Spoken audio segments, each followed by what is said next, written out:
요즘 콘텐츠 종목들이 굉장히 또 순환매가 발빠르게 이뤄졌습니다. 이제는 디즈니 플러스의 영향력에서 뭐 통신이라든지 뭐 지금으로 봤을 때는 다양한 콘텐츠 제작 관련 종목들까지도 영향력을 검토를 해봐야 될 텐데 이재필 전문가님 어떤가요? 디즈니 플러스 지금 국내 상륙은 아직 멀었잖아요. 일단은 출시가 된 것, 국내 콘텐츠주에 영향을 줄 수 있나요?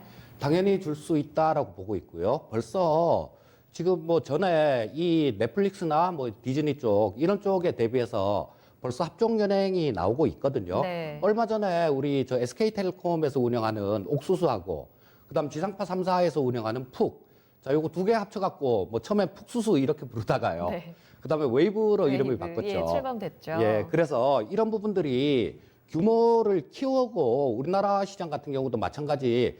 근데 저도 저 옥수수를 보다가 저 웨이브를 보니까 전에보다 많이 못해진 것 같아요. 이런 식으로 가다가는 조금 다 잡아먹힐 것 같아요. 그래서 우리 정부도 마찬가지고요. 네. 뭐 저런 것들 저 방송법 뭐 이런 거 얘기하면서 LGU 플러스하고 CJ 헬로 뭐 이번에, 이것도 네. 벌써 작년에 뭐 올해 초에 뭐 이런 합병 결정을 했는데 지금 이제야 뭐 조건부 승인이 승인해 됐죠. 주는데 네. 이런 부분들이 좀 빨리빨리 돼야 된다라고 생각을 하고요. 아. 저런 쪽들 같은 경우는 새로 열리는 시장, 굉장히 큰 시장이기 때문에 네. 무엇보다도 이 먼저 선점을 하는 게 굉장히 중요하거든요. 네.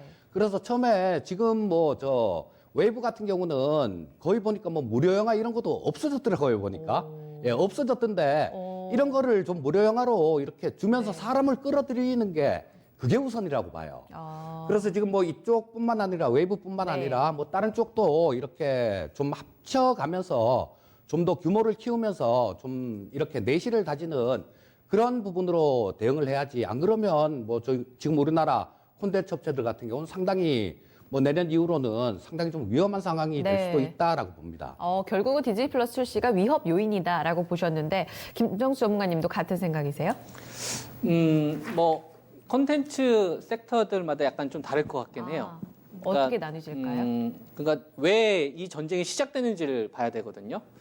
우리가 이제 미국에서 시가총액 1위부터 5위에 해당하는 업체들을 보면은 네. 기본적으로 이제 월정액 서비스가 다 있습니다. 네. 뭐 그 아마존이라든지 마이크로소프트라든지 네. 뭐 우리가 이제 윈도우를 사용을 하더라도 이제 거기서는 일정액을 내게 되기 때문에 사용하는 뭐 이런 식으로 이런 기업들이 대부분 이 수익을 좀 창출하고 있는데 가장 떴던 것 중에 하나가 뭐냐면 이제 클라우드 서비스거든요. 그 부분을 꽉 잡고 있는 게 이제 아마존하고 마이크로소프트 네. 회사가 꽉 잡은 거죠. 그러면 이제 나머지 있는 업체들이 그 애플을 예를 들면 애플의 입장에서는 고민을 해야 되는 겁니다. 클라우드를 진출하기에는 이제 늦었고 예, 자기들이 가지고 있는 플랫폼을 가지고 어디를 좀 키울 수 있을까를 고민하다가 컨텐츠를 성공을 한 컨텐츠를 좀 택한 거죠. 그러니까 이 애플 같은 경우에는 우리가 기존에는 아이폰이나 아이패드나 이런 걸 팔리는 게 중요했는데 네. 이제 그거 이외에 플랫폼을 만들어 놨으니까 아이폰 세상을 만들어 놨으니까 거기에 이제 콘텐츠를 가지고서 애플 TV라든지 이런 거에 진출을 하는 건데 네. 거기에 기존에 이제 자리를 잡았다는 기업이 넷플릭스가 되는 거고 넷플릭스가 점유율 쫙 올라오니까 디즈니가 자기 점유율 잡아먹으려고 하는 거니까 여기에 이제 양대강 구조로 가니 여기에 이제 애플이 참여하면서 이 세 개의 어떤 이 거대 기업들이 여기다 막대한 돈을 다 쏟아붓는 거거든요. 네. 이게 지금 뭐 넷플릭스 같은 경우를 보게 되면 1년에 벌어들인 돈의 거의 90%를 신규 컨텐츠에 다 네. 다 투자합니다. 디즈니도 막 미친 듯이 투자하고요. 네. 그다음에 애플 같은 경우도 1조 투자 발표했던 거 7조까지 늘리고 있고. 그러면 그거는 이제 서양이나 미국 같은 사람들의 정서와 네. 아시아 쪽 정서가 많이 다르잖아요. 그러니까 아시아에서 믿고 맡길 수 있는 기업, 믿고 맡길 수 있는 나라 선택을 하는 거죠. 중국은 그 언론 통제를 좀 하니까 중국은 힘들고, 네. 그다음에 일본은 경쟁력이 좀 떨어지고 만만한 게 우리나라인 거죠. 그래서 우리나라 기업들 가운데서 고르는데 우리나라 방송을 옛날에 봤었을 때 뭐 KBS나 MBC나 SBS 이런 방송을 제공을 해서 유통을 장악했던 이런 업체들이 영향력이 이제 떨어지고 제작할 수 있는 업체들이나 이제 후반부 작업을 할 수 있는 뭐 스튜디오 드래곤이나 덱스 이런 기업들이 같이 그다음에 좀 스타성이 있는 PD들 있잖아요. 나영석 네. PD. 이런 사람들에 대한 값어치가 높아지는 거예요. 왜냐하면 작품을 새로 제작을 하더라도 이게 돈이 안 돼도 상관없는 거예요. 그 사람들 입장에선.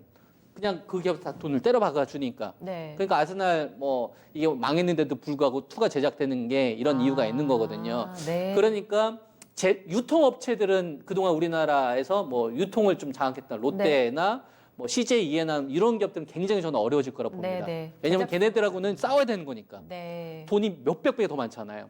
대신 제작하는 업체들은 살아남을 수가 있을 유리하다. 거다. 그래서 제작이나 좀 스타성 PD를 가지고 있는 업체들 네. 이런 기업들을 제외하고는 저는 상당히 어려지지 않겠느냐. 그러니까 막 이번에 최근 들어서 이제 공정위에서 뭐 합병도 막 풀어주고. 풀어주고 그런 네. 게 거기서 시작이 된 거거든요. 그래서 유통업체들은 굉장히 어려워질 겁니다. 알겠습니다. 네. 위협 요인은 맞습니다. 그 안에서도 콘텐츠 제작사 쪽으로는 유리하게 볼 수 있다는 특이점을 좀 같이 체크해 보시면 되겠습니다.